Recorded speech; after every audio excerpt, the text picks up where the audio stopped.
एक पुरसुकून सुबह थी। सूरज की पहली किरणें धरती को अपनी गर्माहट से सहला रही थीं। गांव की मिट्टी से उठती सौंधी खुशबू और पक्षियों की चहचहाहट वातावरण को एक अजीब सी ताजगी से भर रही थी। यह गांव बहुत बड़ा नहीं था, बस कुछ 100 घरों का छोटा सा इलाका, जिसे लोग नूरपुर के नाम से जानते थे। यहां ज्यादातर लोग खेती-बाड़ी करके गुजारा करते थे और एक दूसरे के सुख दुख में शरीक रहते थे। इसी गांव के किनारे बबूल के एक पुराने पेड़ की छांव के पास एक छोटी सी झोपड़ी थी। उसी में रहते थे हाजी मोहम्मद साहब, एक उम्र दराज और सीधी सादी फितरत के किसान। उनकी दाढ़ी सफेद थी, आंखों में शफ्फाफी और चेहरे पर एक सुकून भरी रौनक थी जो हर किसी को खींच लेती थी। हाजी साहब को गांव वाले बहुत इज्जत देते थे। वजह थी उनकी ईमानदारी, नम्रता और अल्लाह पर बेपनाह भरोसा। वे न कभी किसी का हक मारते, न ही कभी शिकायत करते। जब कोई परेशानी आती तो वो बस कहते, सब्र करो बीबी, अल्लाह की रहमत हर गम से बड़ी होती है। उनके साथ उनकी बीवी अमीना भी रहती थीं। वह भी सादगी और तहजीब की मिसाल थी। उनकी कोई औलाद नहीं थी, लेकिन दोनों ने एक दूसरे के सहारे जिंदगी को इबादत की तरह जिया था। हाजी साहब की आमदनी का जरिया बस थोड़ी सी जमीन थी, एक छोटा सा खेत जो झोपड़ी के पीछे फैला हुआ था। वहां वे गेहूं, सरसों और थोड़ी बहुत सब्जियां उगाते थे।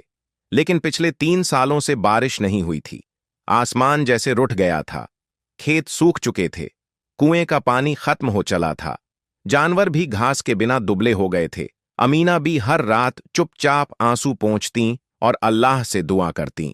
लेकिन हाजी साहब हर बार मुस्कुराकर कहते, बीबी मत रो, अगर अल्लाह ने पेट दिया है तो रोटी भी देगा। हमारी हालत भले ही मुश्किल में हो, लेकिन हमारा ईमान मजबूत है। इसी मुश्किल हालात में भी हाजी साहब ने कभी हराम का एक दाना तक अपने घर में नहीं आने दिया। कई बार गांव वालों ने उन्हें उधार देने की पेशकश की। कुछ ने तो मुफ्त अनाज भी देना चाहा, लेकिन उन्होंने विनम्रता से मना कर दिया। जब तक हाथ चल रहे हैं, अल्लाह की जमीन पर मेहनत करूंगा, और जब नहीं चलेंगे तो अल्लाह खुद मदद करेगा। उनके इस जवाब में एक गहरा यकीन था, वो यकीन जो हर मोड़ पर उनके साथ चलता था।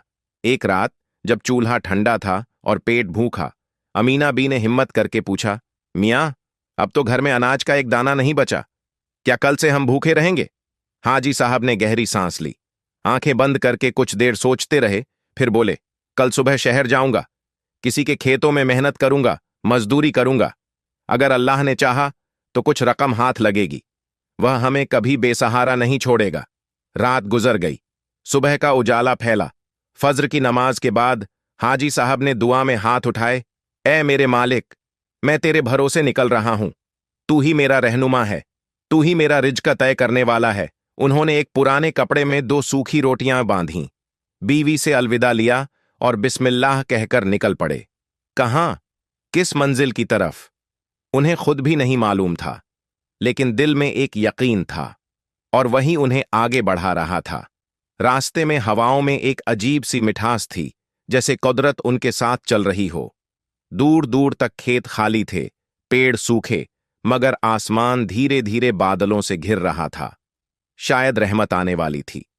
हाजी मोहम्मद साहब पैदल ही शहर की ओर रवाना हुए। रास्ता लंबा था, कच्चा, धूल भरा और सुनसान।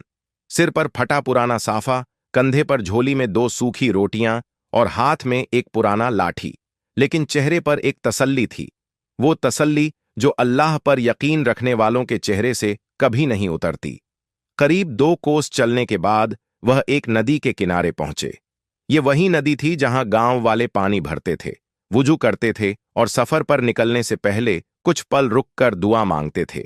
हाजी साहब ने वहीं एक पत्थर पर बैठकर वुजू किया, फिर आसमान की ओर देखा, हाथ उठाए और दुआ मांगी, ऐ मेरे रब, तू गवाह है, मैं तेरे भरोसे ही निकला हूं। मेरे हाथ खाली हैं, लेकिन दिल तेरा नाम लिए हुए भरा है। तू ही मेरी रोजी का मालिक है। दुआ के बाद जैसे ही उन्होंने अपने चेहरे पर पानी मारा, उनकी नजर नदी के किनारे पड़े एक अजीब से चीज पर पड़ी। वो एक घड़ा था, टूटा हुआ, फटा फूटा और धूप में झुलसा हुआ। अधिकतर लोग ऐसे मटके को बेकार समझकर छोड़ देते, लेकिन हाजी साहब की नजरें सिर्फ चीजों की बाहरी हालत नहीं देखती थीं, वो उसकी अंदर की काबिलियत को पहचानती थीं। उन्होंने पास जाकर घड़े को उठाया। उसकी एक साइड फटी हुई थी, जिससे पानी लगातार टपक रहा था। उन्होंने उसे उलट पलट कर देखा और खुद से बोले, यह घड़ा टूटा जरूर है, मगर बेकार नहीं। अगर इसे ठीक किया जाए या सोच के साथ इस्तेमाल किया जाए तो किसी गरीब के बड़े काम आ सकता है। उन्होंने वह मटका उठाया और अपनी लाठी के साथ उसे बांध लिया ताकि चलते हुए संभाल सकें। यही एक मामूली सा फैसला जो आने वाले वक्त में उनकी तकदीर को मोड़ देगा। चलते चलते दोपहर हो चली थी। सूरज अब सिर के ऊपर था, गर्मी तेज थी, लेकिन हाजी साहब का हौसला ठंडा था। रास्ते में उन्हें एक बूढ़ा आदमी मिला। वह एक पेड़ के नीचे बैठा था। सांसें तेज चल रही थीं और पसीना उसकी सफेद दाढ़ी को भिगो चुका था। उसके पास एक छोटा सा बोरा था। हाजी साहब उसके पास गए और बोले, सलाम अलैकुम बाबा, क्या हाल है? थके हुए लगते हो। बूढ़े आदमी ने मुस्कुराकर जवाब दिया, वलैकुम सलाम। हाँ बेटा, शहर की तरफ जा रहा हूं, लेकिन टांगें अब साथ नहीं दे रहीं। हाजी साहब ने बिना देर किए कहा, अगर इजाजत दो तो मैं तुम्हारा बोरा उठा लेता हूं। हम साथ साथ चलेंगे। बूढ़े की आंखों में एक चमक आ गई। उसने सर हिलाया और बोला, बेटा, तुम तो फरिश्ते जैसे हो। हाजी साहब ने उसका बोरा उठाया, अपने टूटे घड़े को संभाला और दोनों साथ साथ आगे बढ़ने लगे। रास्ते में बूढ़े ने उनसे पूछा, तुम्हारे हाथ में यह टूटा हुआ घड़ा क्यों है? हाजी साहब हंसे और बोले, रास्ते में पड़ा था, सबने छोड़ा हुआ था। मुझे लगा अगर इसे ठीक कर लिया जाए तो कोई गरीब इसका इस्तेमाल कर सकता है। वैसे भी अल्लाह की बनाई हर चीज में कुछ न कुछ भलाई जरूर होती है। बूढ़ा आदमी उनकी बात सुनकर कुछ पल के लिए चुप हो गया। फिर बोला, कितनी अजीब बात है। इस जमाने में जहां लोग नफे नुकसान के बिना कोई चीज नहीं उठाते, तुम एक टूटे घड़े को सिर्फ इस सोच के साथ उठा लाए कि किसी के काम आ जाए। हाजी साहब मुस्कुरा दिए। उनके लिए यह सब कुछ नया नहीं था। उनका ईमान, उनका किरदार ही ऐसा था। कुछ ही घंटों में वे दोनों शहर के नजदीक पहुंच गए। रास्ते में एक जगह बूढ़े आदमी ने रुककर कहा, भाई, तुमने मेरी बहुत मदद की। मैं तुम्हें खाली हाथ नहीं जाने दूंगा। मैं इस शहर के बाजार में एक पुरानी दुकान चलाता हूं। यह उसका पता है। अगर कभी जरूरत पड़े तो जरूर आना। हाजी साहब ने शिष्टता से मना किया, मगर बूढ़े ने जोर देकर पर्ची थमा दी। यह दुनिया लेने और देने से चलती है, लेकिन जो दिल से देता है उसका बदला दिल से ही दिया जाता है। इतना कहकर वो चला गया। हाजी साहब कुछ देर वहां खड़े रहे। उन्होंने आसमान की तरफ देखा और अपने दिल में कहा, या अल्लाह, ये कोई इत्तेफाक नहीं हो सकता। ये तो तेरी रहमत की पहली दस्तक है। और इस तरह एक टूटा घड़ा, एक थका हुआ बुजुर्ग और एक सादा सा इंसान, तीनों मिलकर एक नए सफर की बुनियाद रख चुके थे। शहर की गलियां शोरगुल से भरी थीं। हर ओर आवाजें, ठेले, दुकानों की पुकार और तेज कदमों की चहलकदमी थी। हाजी मोहम्मद साहब जैसे साधे और बूढ़े आदमी के लिए यह माहौल कुछ भारी था, लेकिन उनके इरादे अब भी मजबूत थे। उन्होंने सोचा, कहीं न कहीं तो काम मिलेगा। अल्लाह की जमीन बहुत बड़ी है और उसका फजल उससे भी ज्यादा।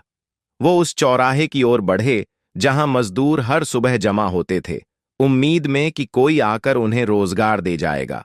वहां उन्होंने भी अपने घुटनों को सीधा किया, लाठी एक ओर टिकाई, टूटा घड़ा पास में रखा और खड़े हो गए। कुछ ही देर में एक व्यापारी आया। गठीला शरीर, लाल साफा, आंखों में दौलत का घमंड। वो एक एक मजदूर को देखता हुआ चल रहा था। जब हाजी साहब के पास पहुंचा तो ठिठका, बुजुर्ग हो, क्या काम कर सकोगे?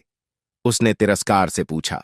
हाजी साहब ने आदब से जवाब दिया, मेहनत में कोई उम्र नहीं होती हुजूर। नियत हो तो पत्थर भी उठाया जा सकता है। लेकिन व्यापारी हंस पड़ा, हमें जवान हाथ चाहिए जो जल्दी से काम खत्म करें।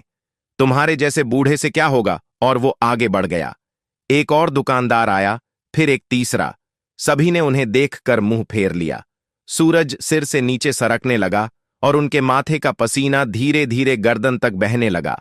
भूख पेट में गूंजने लगी और पैर थकने लगे, लेकिन उन्होंने हार नहीं मानी। एक पेड़ की छांव में जाकर बैठ गए, टूटा घड़ा पास में रखा और आसमान की ओर देखा। या रब, तेरी रहमत के साए में आया हूं, जरूर कोई रास्ता दिखेगा। उसी वक्त उनकी नजर एक ओर गई। सड़क के उस पार एक बुजुर्ग फूल वाला था जो गमलों में पानी डाल रहा था। उसके हाथों में एक भारी सींची थी जिससे वह फूलों को नहलाता जा रहा था। उसके चेहरे पर सुकून था, लेकिन साथ ही थकान भी साफ झलक रही थी। हाजी साहब उठे, लाठी संभाली और उस ओर चल पड़े। सलाम वालेकुम भाई साहब, मैं एक मजदूर हूं, अगर आपको कोई मदद चाहिए हो तो बताइए। फूल वाले ने उन्हें देखा। एक बूढ़ा, झुका हुआ शरीर, लेकिन आंखों में गहराई और चेहरे पर भरोसे की चमक। उसने पूछा, तुम्हारे हाथ में ये टूटा घड़ा क्यों है? हाजी साहब ने मुस्कुराकर जवाब दिया, रास्ते में पड़ा मिला था, सोचा शायद किसी काम आ जाए। टूटा है, मगर बिल्कुल बेकार नहीं। फूल वाले ने कुछ पल सोचा, फिर पास बैठकर घड़े को देखा। उसमें से धीरे धीरे पानी की बूंदें जमीन पर गिर रही थीं। ये तो पानी टपका रहा है, इससे तो कुछ काम नहीं होगा। हाजी साहब ने घड़ा उल्टा करके दिखाया और कहा, देखिए हुजूर, ये घड़ा अगर किसी गमले या पौधे के पास रख दिया जाए तो इसकी बूंद बूंद मिट्टी को नमी देती रहेगी। ज्यादा पानी एक साथ देना नुकसान करता है, लेकिन धीरे धीरे टपकता पानी जरूर असर करता है। फूल वाले की आंखों में चमक आ गई। अरे, तुम तो समझदार आदमी हो। मेरी बगिया में एक कोना है जहां कुछ भी नहीं उगता। मिट्टी सख्त है और पौधे मुरझा जाते हैं। शायद यह तरीका वहां काम कर जाए। हाजी साहब ने उसी वक्त घड़े को उठाया और बगिया के उस कोने में जाकर रख दिया। उसके नीचे एक छोटा गड्ढा खोदकर उसे कुछ गहराई में टिकाया और कहा, अब यह बूंद बूंद पानी देता रहेगा।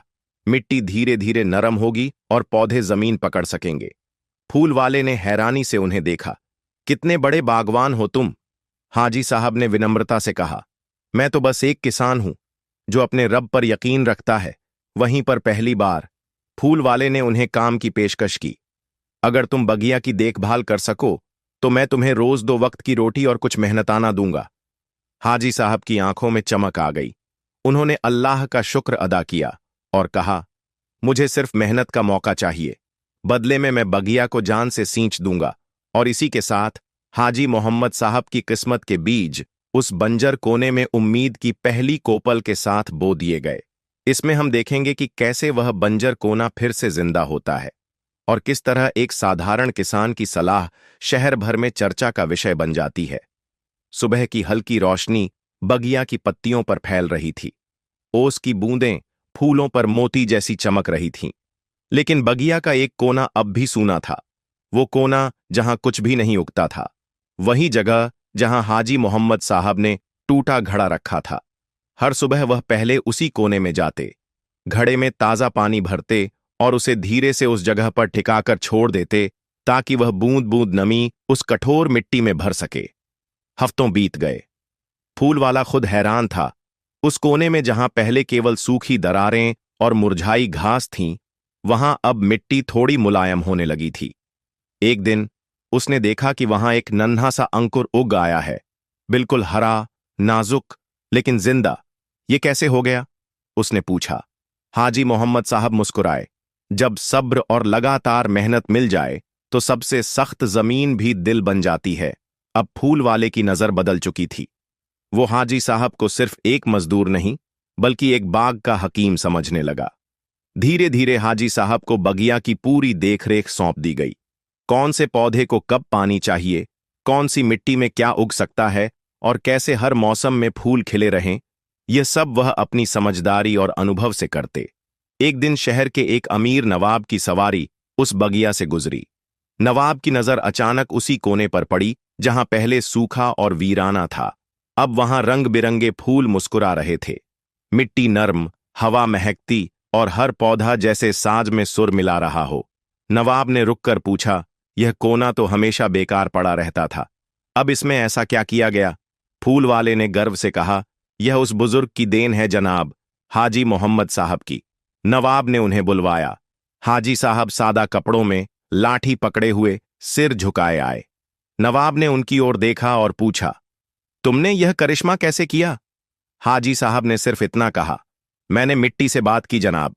और जब उसे इज्जत दी तो उसने भी जवाब दिया। नवाब हक्का बक्का रह गया।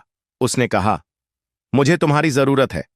मेरे महल के बाग में भी एक हिस्सा ऐसा ही है, सूखा, बेजान और बेरंग। अगर तुम वहां जान डाल सको तो तुम्हें मेरे यहां मुंह मांगा इनाम मिलेगा। हाजी साहब ने सिर झुकाकर कहा, मैं इनाम नहीं चाहता जनाब। अगर मिट्टी जिंदा हो जाए और किसी को सुकून मिले, वही मेरी असली कमाई है। और इस तरह एक टूटा घड़ा और एक बुजुर्ग किसान शहर के अमीरों की नजरों में आ गए। लेकिन न घमंड आया, न रफ्तार बदली। वो अब भी हर सुबह सूरज से पहले उठते, अपने घड़े को भरते और बगिया में फूलों से बात करते। नवाब सादत अली खान, शहर का सबसे रुतबेदार और रसूखदार व्यक्ति, जिसकी हवेली सोने की जालीदार खिड़कियों और संगमरमर की दीवारों से सजी थी। उसके महल के चारों ओर फैला हुआ बाग एक समय में शाही बाग कहलाता था, लेकिन अब उसका एक हिस्सा मर चुका था। वहां सिर्फ पतझड़ की खामोशी थी। जब नवाब ने हाजी मोहम्मद साहब की सादगी और सूखी जमीन को हरा भरा बनाने की काबिलियत देखी, तो उसने उन्हें अपने महल बुलवाया। हाजी साहब जैसे ही महल में दाखिल हुए, उन्हें संगमरमर की सीढ़ियां, महंगे गलीचे और चमचमाते झूमर देखकर एक पल को आंखें मिचानी पड़ीं। अमीना बीबी साथ थीं, सिर पर दुपट्टा और हाथ में छोटी पोटली। नवाब ने दोनों का भव्य स्वागत किया और एक सुंदर सा छोटा घर महल के पीछे रहने के लिए दे दिया। वहां नौकर चाकर, पंखा झलने वाले और हर वक्त अदब से सलाम करने वाले खड़े रहते। हाजी साहब को एक मुलायम बिस्तर पर सुलाया गया, लेकिन उनके चेहरे पर बेचैनी थी। बीबी, मैं इतना नर्म बिस्तर नहीं जानता, उन्होंने कहा। मुझे तो मिट्टी की खुशबू चाहिए नींद के लिए। अगले दिन नवाब खुद उन्हें अपने बाग के उस हिस्से में ले गया जहां कोई फूल नहीं खिलता था। वहां कंटीली झाड़ियां, सूखी जमीन और बेबस पौधे पड़े थे। ये जमीन जिद्दी है हाजी साहब। बड़े बड़े माली बदल दिए, लेकिन किसी से कुछ न होगा। अगर आप कुछ कर सकें तो मैं आपको इस बाग का मालिक बना दूंगा। हाजी साहब ने बाग की मिट्टी उठाकर सूंघी, उस पर हाथ फेरा और बोले, जमीन कभी जिद्दी नहीं होती हुजूर। इंसान की नीयत में जिद होती है। इस जमीन को बस भरोसा चाहिए। नवाब तो चुप हो गया, लेकिन वहीं खड़े एक और माली, अब्दुल, जो कई सालों से नवाब के बाग में काम कर रहा था, भीतर ही भीतर जल गया। अब्दुल खुद को बाग का मालिक समझता था। वह बड़ा घमंडी और चालाक था, लेकिन पिछले कई सालों में वह उस बेजान कोने को हरा नहीं कर पाया था। अब जब एक बुजुर्ग किसान उसकी जगह ले रहा था, तो उसकी आंखों में ईर्ष्या की आग जलने लगी। वो दूसरों से कहता, क्यों एक बूढ़े को इतनी इज्जत दे रहे हैं? हम तो बरसों से यहां हैं। अब्दुल ने मन ही मन ठान लिया कि हाजी साहब को नीचा दिखाना है। हाजी मोहम्मद साहब ने सबसे पहले पुराने घड़े की तलाश की, जो उन्होंने फूल वाले की बगिया से लाया था। उसे नए धागों से बांधा, चूने से दरारें ढंकी, लेकिन छोड़ दी एक छोटी सी जगह जिससे पानी टपके। फिर उन्होंने हर रोज सवेरे उसी कोने में जाकर पानी टपकाना शुरू किया। साथ ही मिट्टी में खुदाई की, पुराने पत्ते मिलाए और समय समय पर गोबर की खाद डाली। लोग हंसते थे, ये क्या तरीका है? बूंद बूंद पानी से कोई बाग उगता है क्या? इसे तो पानी की बर्बादी कहते हैं। लेकिन हाजी साहब मुस्कुराकर जवाब देते, अल्लाह का दिया हर कतरा जब सही जगह गिरता है तब बरकत बनता है। एक रात अब्दुल ने सोचा कि अगर घड़ा ही न रहे तो हाजी साहब की तकनीक खत्म हो जाएगी। उसने चोरी छिपे जाकर घड़ा तोड़ने की कोशिश की, लेकिन जैसे ही उसने हाथ बढ़ाया, अमीना बी सामने आ गईं। उन्होंने अब्दुल को पहचान लिया। अगले दिन अमीना बी ने हाजी साहब से कहा, मियाँ, लोग तुम्हारी मेहनत से नहीं, तुम्हारी जगह से डरते हैं। हाजी साहब बोले, जो डरता है वह हक को रोक नहीं सकता। सच्चाई की जड़ें बहुत गहरी होती हैं बीबी। 2 महीने बीते। एक दिन जब सुबह की रोशनी बाग पर पड़ी, तो वह कोना जो बंजर था, अब हरे रंग की चादर ओढ़े हुए था। छोटे फूल निकल आए थे। सूरजमुखी, गुलाब और चमेली की महक दूर तक जा रही थी। नवाब दौड़ा दौड़ा वहां आया। उसने देखा, न सिर्फ पौधे खिले हैं, बल्कि मिट्टी नर्म हो गई है, कीड़े और चिड़ियां भी लौट आई हैं। उसने कहा, हाजी साहब, आपने तो मरे हुए बाग में जान डाल दी। आप अब इस बाग के सरदार हैं। अब्दुल अब कुछ कहने लायक नहीं बचा, लेकिन हाजी साहब ने उसकी ओर देखा और कहा, बाघ की मिट्टी माफ करना जानती है अब्दुल। अगर तू चाहे तो मैं तुझे अपना साथी बना सकता हूं। अब्दुल की आंखें भर आईं। उसने कहा, मुझे माफ कर दो हाजी साहब। मैं तो जलन में अंधा हो गया था। और इस तरह एक टूटा घड़ा, एक किसान की ईमानदारी और सब्र और नवाब की कोशिश से एक नया अध्याय शुरू हुआ। बाग अब फिर से शाही बना, लेकिन इस बार उसकी जड़ें मिट्टी में नहीं, इंसानियत में थीं। बाग की बहारें लौट आई थीं। टूटा घड़ा, जो कभी हंसी का पात्र था, अब नवाब के महल की शान बन गया था। हर सुबह बाग की नर्म मिट्टी से उठती महक जैसे अल्लाह की रहमत का पैगाम होती। लोगों ने देख लिया था कि सब्र, यकीन और नेक नीयत किस तरह बंजर को गुलजार बना सकती है। हाजी मोहम्मद साहब अब सिर्फ एक माली नहीं थे, वो अब इल्म और तजुर्बे के खजाने माने जाने लगे। नवाब ने हुक्म जारी कर दिया, शहर के हर बाग में अब हाजी मोहम्मद साहब की सलाह से काम होगा। लोग अब हाजी साहब से मिलने आते, किसान, ताजिर, मदारिस के उस्ताद और यहां तक कि काजी साहब भी। सबका एक ही सवाल होता, हाजी साहब, आपने उस टूटी चीज से बरकत कैसे पाई? वो मुस्कुराकर जवाब देते, जो चीज इंसानों को बेकार लगे, अल्लाह उसी में हिकमत रखता है। टूटा घड़ा नहीं, मेरा भरोसा काम आया और हर कतरे की कद्र की। अमीना भी हर रोज एक छोटी सी डायरी में लिखती थीं, आज एक मदरसे के बच्चों ने बाग की मिट्टी को छूकर दुआ की।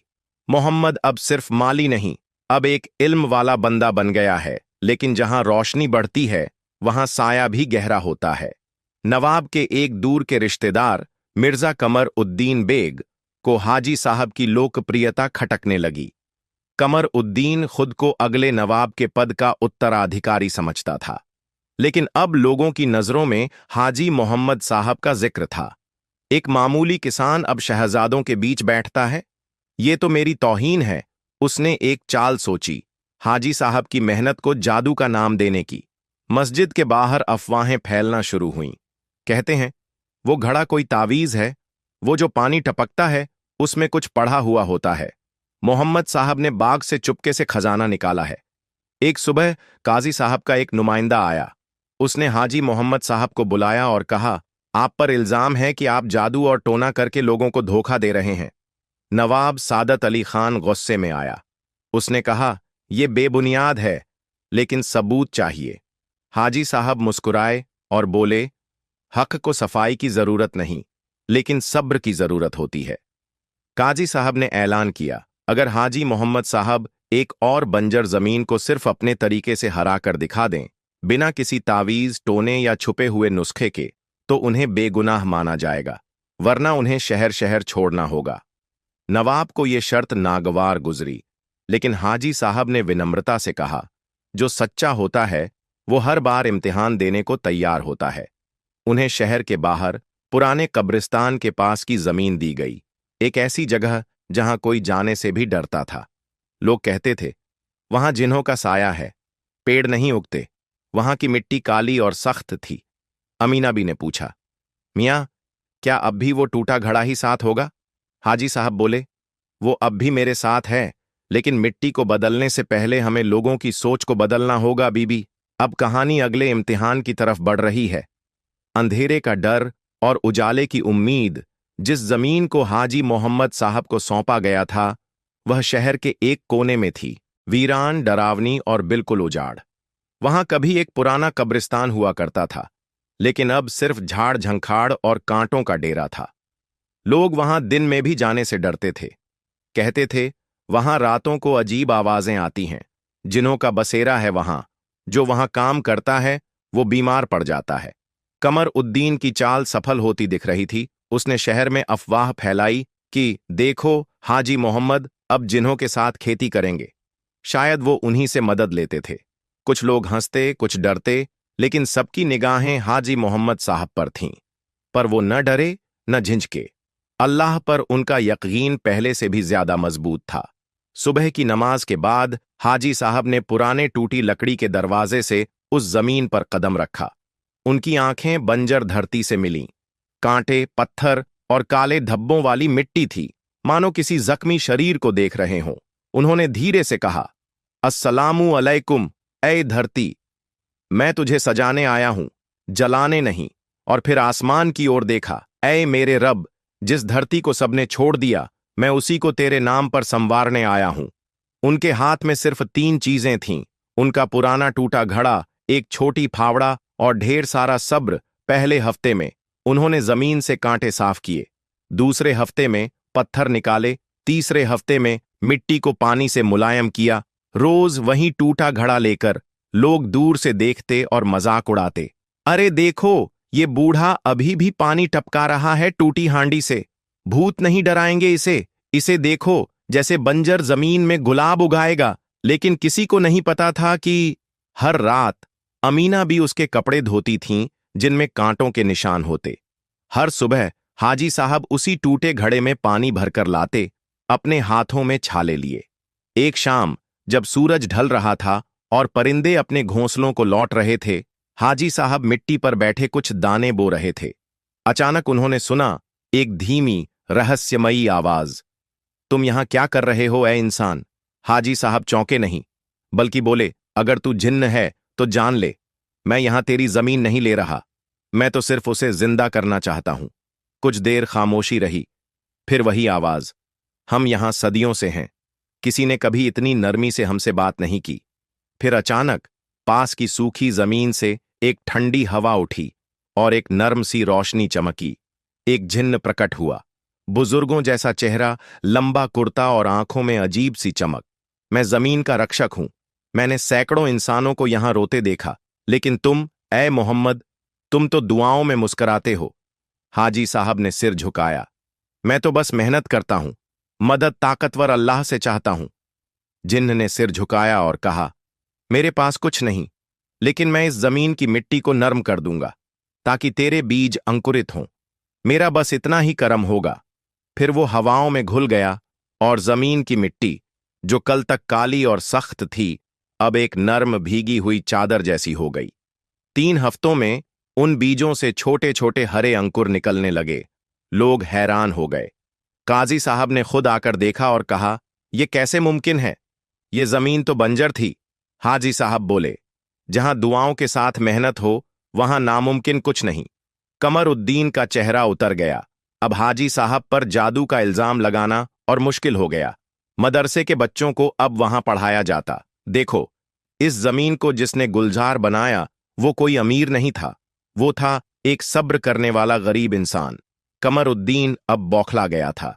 जिस खेत को उसने जिन्हों वाली जमीन कहकर बदनाम किया था, अब वही खेत हरियाली की मिसाल बन गया था। लोग वहां जाकर बीज लगाने की सलाह मांगते।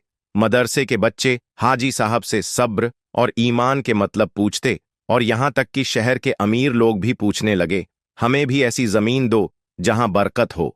कमर उद्दीन ने अब अंतिम वार की योजना बनाई। उसने शहर में एक बड़ा जलसा आयोजित किया, जहां सब जमींदार, व्यापारी और बड़े मौलवी बुलाए गए। मंशा ये थी कि हाजी मोहम्मद को सबके सामने झूठा, धोखेबाज और जादूगर साबित किया जाए। ऐलान हुआ, जलसे में खुलासा होगा कि कैसे एक टूटा घड़ा और बंजर जमीन में जिन्हों की मदद से फसल उगाई गई। शहर में डुगडुगी पिटवाई गई। काजी साहब और शहर की जनता को ये सब जांच की नजर से बुलाया गया, लेकिन हाजी मोहम्मद साहब ने इस पर भी सब्र किया। उन्होंने सिर्फ एक बात कही, अगर मेरी सच्चाई छुपी है तो मेरा रब उसे उजागर करेगा, और अगर मैं गलत हूं तो मुझे सजा मंजूर है। जलसे का मंच ऊंचा था, हर तरफ रोशनी और भीड़ थी। कमर उद्दीन ने मंच पर चढ़कर अपनी चिरपरिचित मुस्कुराहट से कहा, भाइयों, आज मैं आपको उस रहस्य से पर्दा उठाने आया हूं जो हाजी मोहम्मद की कामयाबी के पीछे छुपा है। फिर उसने अपने आदमी को इशारा किया। एक बड़ा थैला मंच पर लाया गया, जिसमें से निकला एक नकली जिन्न का लिबास। कमर उद्दीन बोला, यही वो जिन्न है जो रात को उस जमीन में दिखाई देता था। हाजी मोहम्मद ने इसे किराए पर रखा था, लोगों को डराने के लिए। भीड़ में शोर मच गया। कुछ लोग हैरान, कुछ हंसने लगे। हाजी साहब चुपचाप बैठे रहे, चेहरा रोशन, आंखों में ठहराव। अचानक भीड़ से एक आवाज आई, ये झूठ है। अमीना भी मंच पर आईं। उनके हाथ में था वही पुराना टूटा घड़ा। उन्होंने सबके सामने कहा, ये घड़ा हर रोज मेरे शौहर के हाथ में होता था। जब लोग सोते थे, वो दूर से पानी भरकर लाते थे, कांतों से लहूलुहान होकर खेत साफ करते थे। और तुम कहते हो कि उनकी मेहनत जादू थी? भीड़ शांत हो गई। अब हाजी मोहम्मद साहब खड़े हुए। काजी साहब ने उन्हें मंच पर बुलाया और पूछा, क्या आप अपनी सफाई में कुछ कहना चाहेंगे? हाजी साहब बोले, मैंने कुछ नहीं छुपाया। मेरी गवाही मेरी फटी हथेलियां हैं। मेरी गवाही वो पौधे हैं जो अल्लाह के हुक्म से उगे। मैंने सिर्फ एक दुआ मांगी थी कि मेरी मेहनत जाया न जाए।